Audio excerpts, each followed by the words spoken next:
La marcada división de Estados Unidos es evidente, y para muestra un botón, han quitado a Donald Trump de la carrera electoral en Colorado. Para que se entienda, básicamente no puedes votar y en la cartilla, cuando vayas a elegir en las elecciones, no puede estar la opción para votar por Donald Trump. Claro, evidentemente, él ni siquiera es el representante republicano todavía, pero lo más curioso de esto es que este escenario está trayendo ciertas situaciones que incluso los demócratas no se están esperando.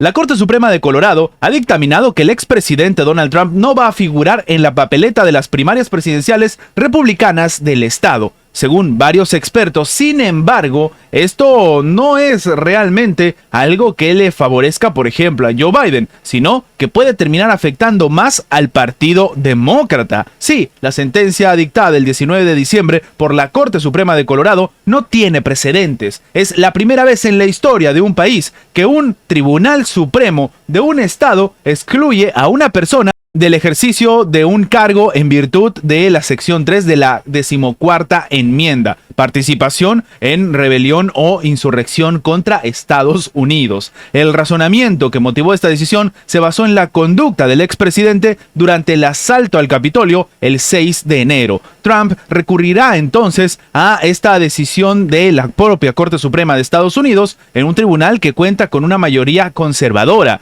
3 jueces que fueron nominados por él mismo. De acuerdo con el procedimiento, el tribunal ha suspendido la sentencia hasta el 4 de enero o hasta que el Tribunal Supremo resuelva el caso. La reacción pública al fallo judicial no está realmente afectando a la campaña de Donald Trump, pero estaría perjudicando mucho más al presidente actual Joe Biden y a otros demócratas. Al menos, esto es lo que cree Daniel Lazare, autor y periodista experto pues en geopolítica. Él considera que para muchos votantes, y ciertamente para la mayoría de los votantes republicanos, esta es la prueba final de que los demócratas estarían utilizando el sistema judicial para poder negar y eliminar a Trump, incluso antes de que tenga la oportunidad de aparecer en la boleta electoral. Terminó comentando el periodista. A los republicanos les parece que los demócratas intentan manipular el sistema para robar las elecciones, para privarlas de su derecho democrático a participar en unas elecciones, y ven esto como el último clavo en el ataúd.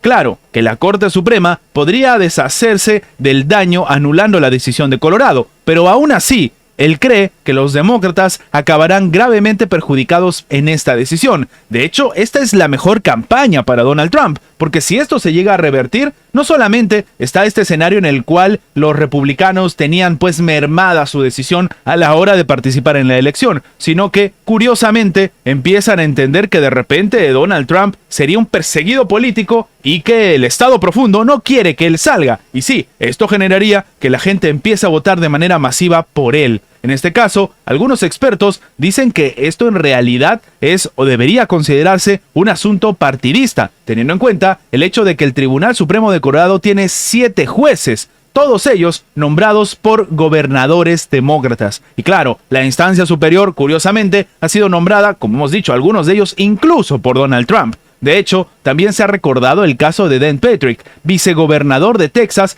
que propuso eliminar el nombre de Joe Biden de la papeleta electoral de las primarias del estado, algo que realmente no le está haciendo favor a los republicanos. Ahora, en este sentido, algunos dicen que los demócratas se van a terminar arrepintiendo de esto. Dice que los demócratas han estado tratando de bloquear a Trump a través del Poder Judicial desde el 2017, y el efecto solo ha sido fortalecer a Trump y debilitarlos a ellos. Esta es la culminación de media docena de años de los que realmente una estrategia política fallida no ha dado resultados. Y de hecho algunos creen que precisamente esta persecución es la que terminó, en primera instancia, poniendo a Trump en la presidencia la última vez. Lo único cierto entonces es que este, entre comillas, escándalo que se vive en Colorado, más allá de generar cierta situación negativa contra Donald Trump, lo estaría empoderando. México no tiene ningún pacto con Israel ni con otros países para mantener una postura neutra en temas como las tensiones en la Franja de Gaza. terminó aseverando el presidente mexicano Andrés Manuel López Obrador, diciendo que ellos no tienen ningún acuerdo vergonzoso con Israel, dando a entender que de repente algunos países sí lo tienen. En este caso, él dice que quiere aclarar algo: no existe ningún acuerdo vergonzoso con el gobierno de Israel ni con ninguno del mundo. No tenemos nada que ver, ni siquiera por relaciones económicas. La política exterior de México en este tiempo se ajusta a lo que establece nuestra Constitución: no intervención, autodeterminación de los pueblos y solución pacífica de las controversias. Terminó diciendo en su conferencia de prensa tras ser cuestionado por los dichos respecto al conflicto palestino-israelí. El propio mandatario mexicano hizo hincapié en que no hay ningún trato oculto sobre este tema, especialmente por los procesos de que su gobierno ha solicitado para extraditar al escritor y conferencista mexicano Andrés Romer y al ex titular de la Agencia de Investigación Criminal de la Fiscalía General de la República, Tomás Cerón, quienes se encuentran en esa nación y son solicitados en la nación latinoamericana por diversos delitos. El mismo entonces, Andrés Manuel López Obrador, se pregunta: ¿cómo vamos nosotros a establecer acuerdos cuando está de por medio la vida de las personas? Nunca lo haríamos, ni porque tienen a Cerón y a otro mexicano. Estamos buscando que los regresen a México, terminó mencionando. López Obrador reiteró que el posicionamiento del país que gobierna es el de considerarse el más adecuado, más correcto para perseguir o conseguir la paz. México ha mantenido lazos tanto con Israel como con Palestina desde hace décadas, y es que sin importar cuál sea el partido político gobernante, ha mostrado una postura neutral sobre las tensiones que se suscitan en esta región de Oriente Medio. Pero lo que ha empezado a llamar la atención es que algunos dicen que tal vez esta falta de pronunciamiento tiene más que ver con algún tipo de acuerdo entre el gobierno mexicano con Israel, a lo cual él mismo ha dicho pues que no tiene ningún tipo de acuerdo vergonzoso sobre Israel. De hecho, en el mismo evento, el propio Andrés Manuel López Obrador ha criticado a la Organización de las Naciones Unidas, ya que dijo que no actuaron a tiempo para frenar los actos violentos en la región,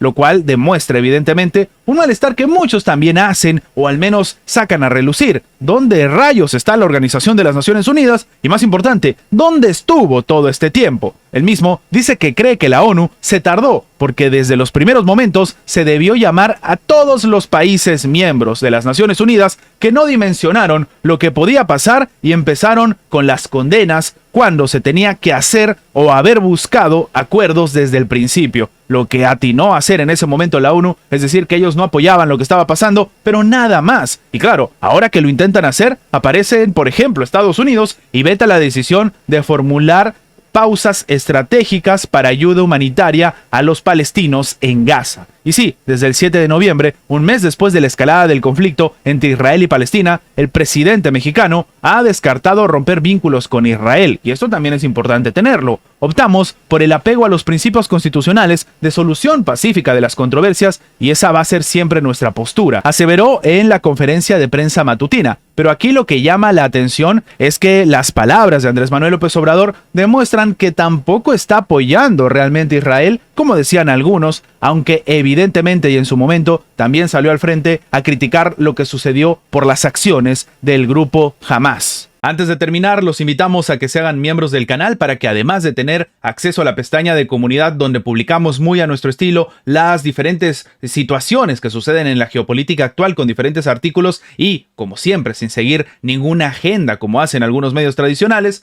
también van a tener acceso previo a poder ver los videos antes de su publicación en las horas normales, en una forma de agradecerles a todos los que hacen posible el mantenimiento de este proyecto. De nuevo, por solamente $1.99 tienen estas ventajas en forma de agradecimiento por apoyar a mantener este proyecto. Sin más que agregar, nos vemos en la próxima.